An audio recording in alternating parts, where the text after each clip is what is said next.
Minasan, konnichiwa! Ngayon po ay tuturo ko po sa inyo kung paano magbasa ng kanji. Kan means China or Chinese. Ji means character. So, kanji means Chinese character. Meron pong dalawang paraan para basahin ang kanji. Ito ay onyomi at kunyomi. Paano ginagamit ang kunyomi? Pag nag-iisa po ang kanji, binabasa po ito gamit ang kunyomi, katulad ng mizu. Ang kunyomi niya po ay mizu. Kaya, pag nag-iisa yung kanji, basa sa kanya, mizu. Pag ginawang sentence, mizu o nomimasu.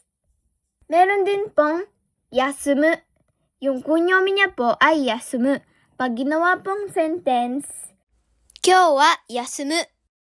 Paano naman ginagamit ang onyomi? Pag dalawa po yung kanji, madalas binabasa po ito gamit ang onyomi.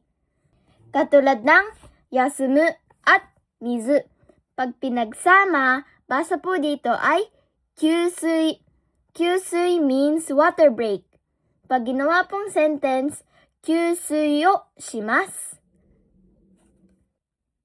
そこまでです。いっぱい学べたらよかったです。見てくれてありがとうございました。じゃあねー。